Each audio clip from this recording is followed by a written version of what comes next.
The sun had just dipped below the horizon in the quiet neighborhood of Maple Ridge, a sleepy suburb in South Carolina where people still wave at each other from porches, and the smell of fresh-cut grass lingered into the evening.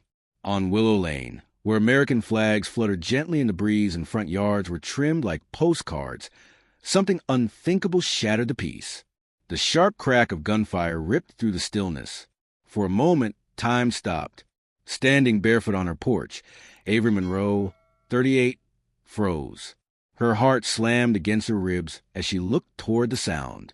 And there he was, Ranger, her dog, her shadow, her only real family, lay crumpled on the sidewalk, blood soaking into the concrete like spilled paint. He didn't twitch, didn't cry, just still. 3 officers stood nearby, weapons still drawn, fingers trembling on their triggers, their eyes wide, as if realizing too late they had fired too fast. Ranger hadn't barked, hadn't charged. He had done nothing wrong. He was still wearing his vest, leash clipped neatly to the front porch railing. Avery had just let him out for his evening walk, something they'd done every night for nearly 7 years since she came home from her last deployment overseas. The officers didn't even knock. They just pulled up, stepped out, and fired. A neighbor's sprinkler sputtered to life, its rhythmic hiss slicing through the silence like a cruel joke. Avery couldn't breathe. She stepped down from the porch, her knees nearly giving out as she collapsed beside Ranger. Her hands hovered over him, helpless. The warm smell of gunpowder clung to the summer air. They thought they were shooting a threat, but all they killed was her heart. The porch light above Avery flickered, casting a dim, golden hue over the red-stained sidewalk. She knelt beside Ranger, her palm resting gently on his still warm fur, fingers trembling not with fear, but with something far more potent, rage. Avery Monroe wasn't just another woman grieving her dog. She was a former Army EOD technician, decorated, disciplined, and forged in the fire of war zones halfway across the world.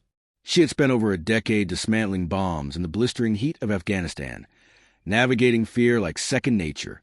But nothing she faced in uniform, not the ticking of a live explosive, not the whistling scream of incoming fire, compared to hollow, gut-wrenching pain of this moment. Ranger wasn't just a pet. He was her battle buddy, the last piece of life that had been stitched together with grit and silence after war chewed her up and spit her back stateside. He had laid at her feet during the worst nights, when sleep was a stranger and memories clawed their way out of the dark. He had watched over her when nobody else could. And now, some rookie cops with itchy trigger fingers had ended that bond in a split second of reckless panic. She looked up at the officers, still standing rigid in the street, like statues cast in guilt. They had no idea what they'd just done. Not really. They didn't see the years behind her eyes, or the fire she kept locked behind every breath. Avery rose slowly, the weight of grief giving way to steel resolve. Her voice, when it came, was low, measured. You just made the worst mistake of your lives. And for the first time, the officers shifted, because something in her tone told them this story wasn't over. Not even close. The air was thick, like the whole world was holding its breath. Avery Monroe stood at the edge of her porch, arms crossed, jaw locked. Her olive drab t-shirt clung to her skin, soaked in the humidity of a southern summer night. She looked like she could take down a tank with a stare. Across the lawn, the officers huddled like high schoolers caught cheating on a test. The one in charge, Officer J. Wilkins, mid-40s, broad-shouldered with the attitude of a man used to barking orders and being obeyed, cleared his throat. "Ma'am, we received a call about an aggressive dog in the area." Avery's eyebrow arched. "On a leash. On my porch." Wilkins blinked. Another officer, this one barely shaving age, with nervous eyes and a badge that still looked too shiny, stepped forward. We didn't know." Avery let out a humorless laugh. "Didn't know?" Her voice had a rhythm now, like a sermon. "You had time to see the leash. Time to check the yard. Time to think before turning my dog into target practice." Wilkins shifted uncomfortably. It was a mistake. There it was. That word. Mistake. Avery repeated, tasting it like poison. "That's what you call it when your kid forgets their homework. Not when you fire your weapon on someone's property without cause." The rookie looked like he wanted to disappear into his boots. Wilkins stood his ground, but his grip on authority was slipping fast. "We can file a report," he offered weakly. Avery took a slow step forward, eyes never leaving his. "You think I give a damn about paperwork?" Neighbors were coming out now. Phones up, recording. One guy across the street muttered, "Oh, hell, this is getting good." Like it was the main event at a backyard barbecue. But this wasn't a show. This was the start of a reckoning. The Maple Ridge Police Department looked exactly like you'd expect. Beige walls, bad coffee, and the scent of tired paperwork. Inside, fluorescent lights buzzed like annoyed insects, and the front desk officer, a round, balding man named Tommy Greaves, age 55, looked like he hadn't cared about anything since the Clinton administration. Avery Monroe walked through the glass doors like a storm in combat boots. Black jeans, army green jacket. No makeup, no smile. Tommy didn't even look up. "You'll need to file a formal complaint." Avery placed both hands flat on the counter and leaned in just enough to break his bubble of apathy. That wasn't suggestion. Now he looked up and blinked twice. Something about her posture, her tone, made his back straighten out of instinct. He reached for a form like it might protect him. "Here's the paperwork," he mumbled. "I'm not here for paperwork. I'm here for answers." From the back, a door opened with a hiss. A voice called out, deep, commanding, a touch of authority and caffeine. "Is there a problem here?" Enter Captain Roland Price, late 50s, with a buzz cut that refused to retire and a chest full of service ribbons that said, "I used to mean something." He studied Avery like she was a riddle carved into stone. "You want an apology?" he asked. Avery's laugh was dry as the Texas desert. "I want accountability." He motioned to a private office. "Let's talk." She followed, but didn't sit. He tried the usual song and dance. It wasn't personal. They made a judgment call. Internal Affairs will review it. She cut him off mid-sentence. "Captain, I've been in real firefights. Your officers weren't scared. They were stupid." He frowned. "Watch your tone." She smiled. "Watch your department." And just like that, the game was on. That night, the street outside Avery Monroe's home didn't feel like Maple Ridge anymore. It felt like Kandahar, tense, watched, wrong. The air was still thick with the memory of Ranger's blood. But something else had crept in. Surveillance. At first, it was subtle. A black SUV parked 2 houses down, engine off. Windows tinted darker than a guilty conscience. The guy in the driver's seat had a ball cap pulled low and was scrolling through his phone with all the enthusiasm of a man pretending to scroll through his phone. Avery clocked him instantly. She'd seen that posture before, not in suburbia, but in military checkpoints and safe houses overseas. The kind of man who watched, reported, and vanished.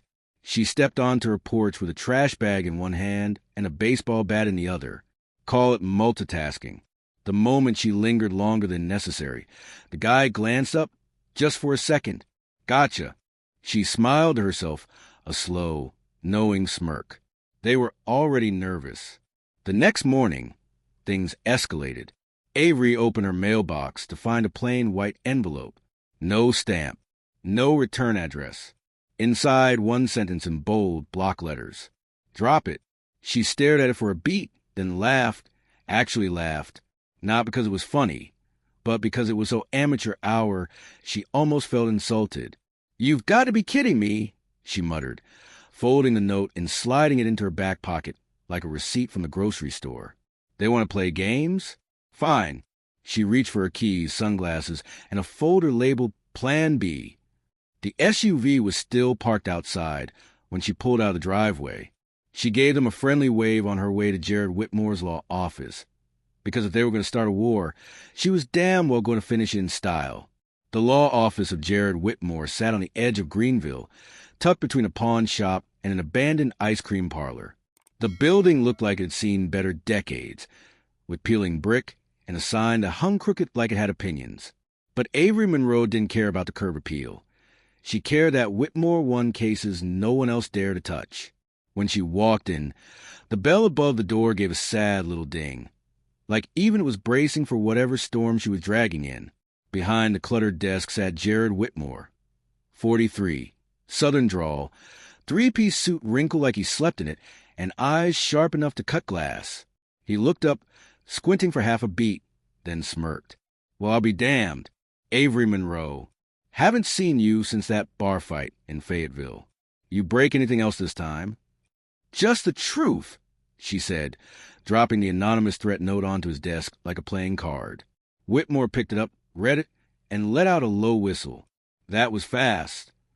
They're scared. They should be. He leaned back, lacing his fingers behind his head, like a man about to gamble big. You know going up against a police department is like punching a tank, right?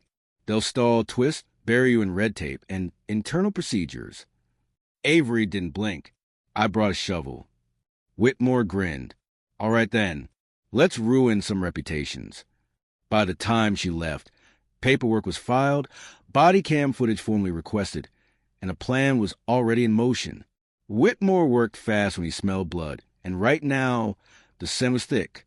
Avery stepped back out into the sunlight, feeling it for the first time since Ranger died.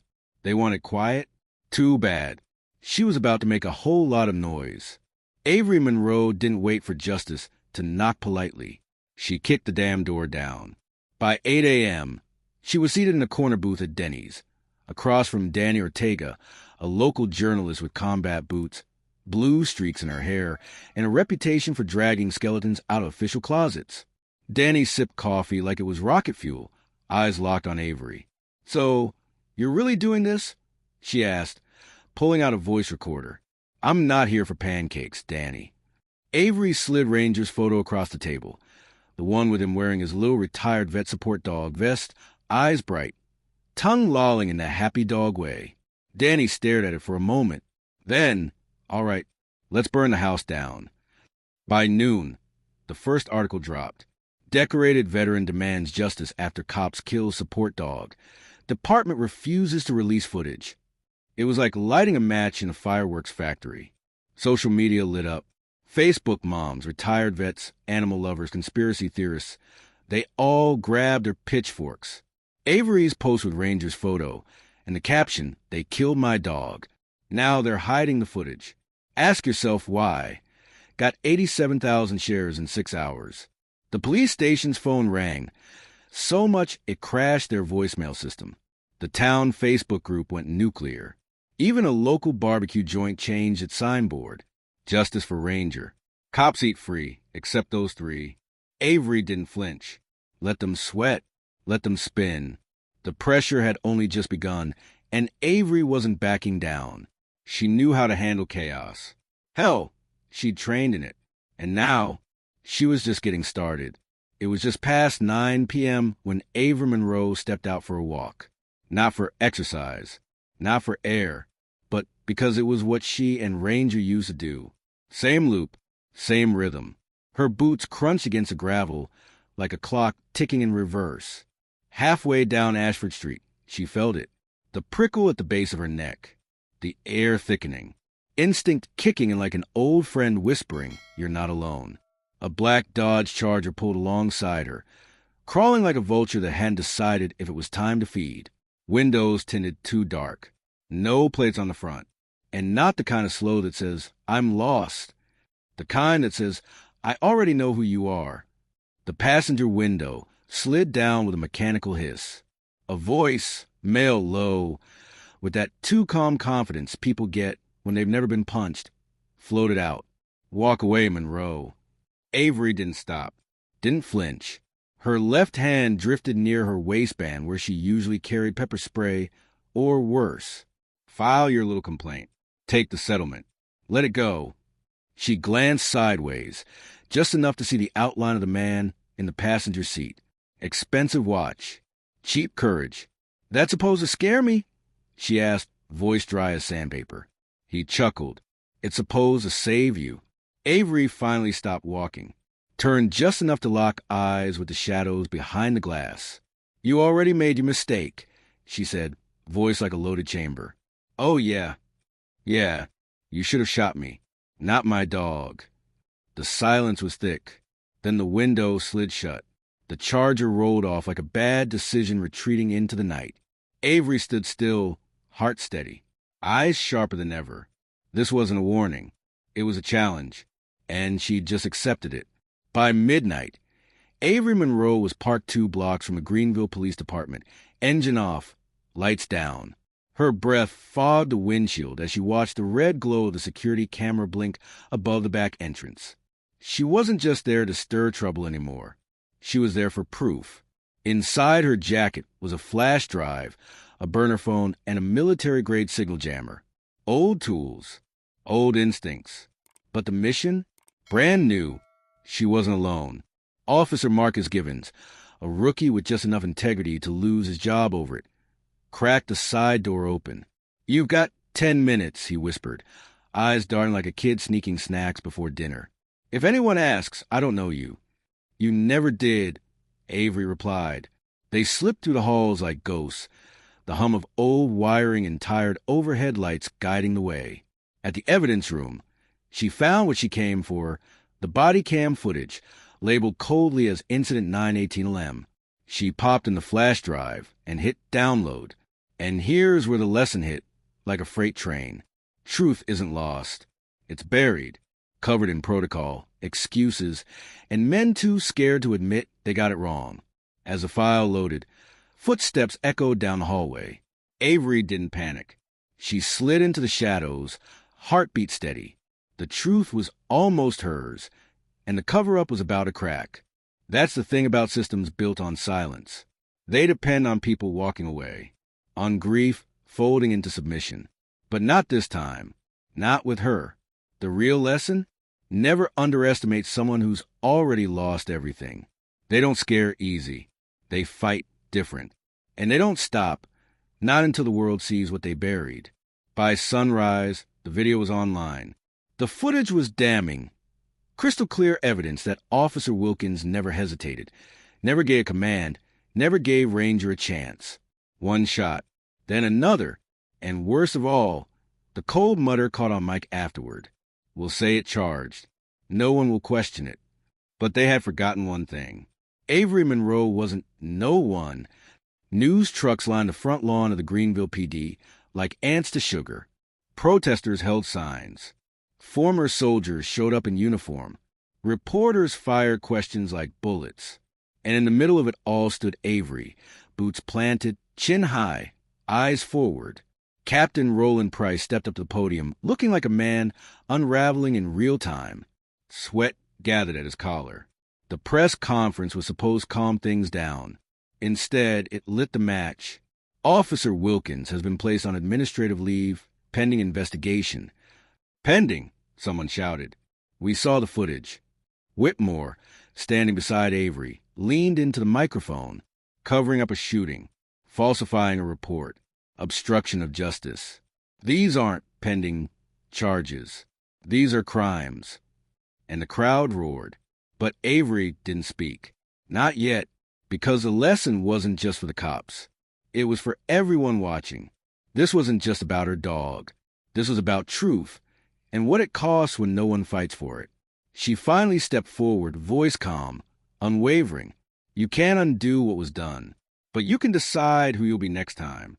The cameras flashed. The crowd quieted. And somewhere in the silence, justice took its first real breath.